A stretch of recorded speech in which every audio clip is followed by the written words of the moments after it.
Hello people, back again, and it's the 1st of October 2025, and today I found a decent bargain in good old cash converters. What I picked up today was a Game Boy Color in full working order. It doesn't have no power supply, but it does run on some mini batteries, and I can report that it works very well. I also picked up some games. I got a classic WWF Superstars wrestling game, which works extremely well on an 8-bit unit. And I picked up probably the best puzzle game ever created. You know what it is? It's Tetris. Such a good game. It's so addictive. Yeah, I've been having a lot of fun playing on this for the last hour or so. It brings back a lot of memories. Now, I never had one of these back in the days. I had the original one. Well, actually, my brother had the original one, and he used to lend it me. And yeah, we had some good games. We had like this. It was like a chip game. So basically it was a cartridge, and it had like about 100 games on it. And it had a little yellow button that you click and it would switch the game. Totally illegal or whatever, but it did the job. But yeah, we did have Tetris back in the days. And, you know, we had the original Tetris, and that was pretty much never out the Game Boy. Yeah, such a fun game to play.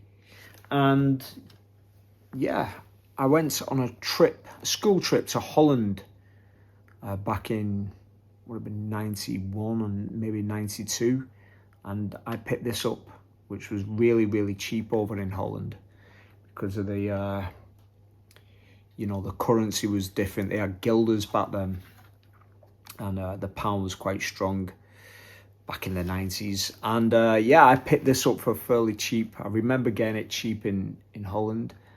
And yeah, I played this game to death.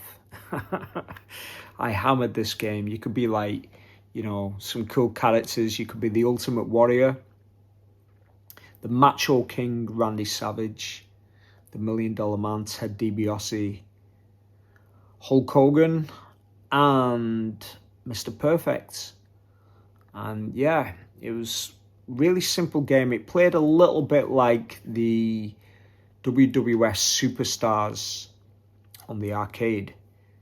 Obviously, you know, the graphics were shrunk down and there was a few different characters, but yeah, it was very similar to that. It was a lot better than the Nintendo NES WWF games that was out around that time.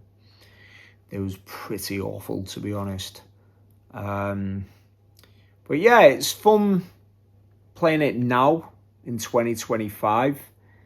What I do find, though, is my 47-year-old eyes are struggling with the screen a little bit. And you got to be in the right light for it to work. Now, I remember, you know, the old Game Boy, the original one, it come with like a light and a magnifying glass. Well, it was like an extra thing that you could buy. Maybe I could do with that for this unit.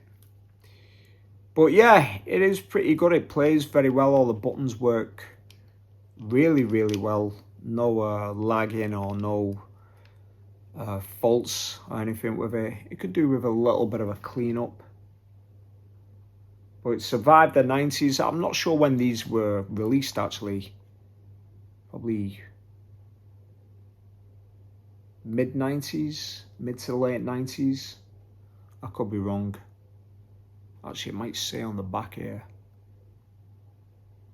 Oh, yeah, I think it's 1998. Okay. Well, I never had one of these as a kid, but yeah. A lot of fun. I just wanted to share that with you. I'll be doing some more reviews on some more video games. I recently picked up a Raspberry Pi with, you know, an arcade emulator. So I'll be doing a little video about that soon. If you like these videos, please subscribe, like, all that stuff, and I will come back with more content.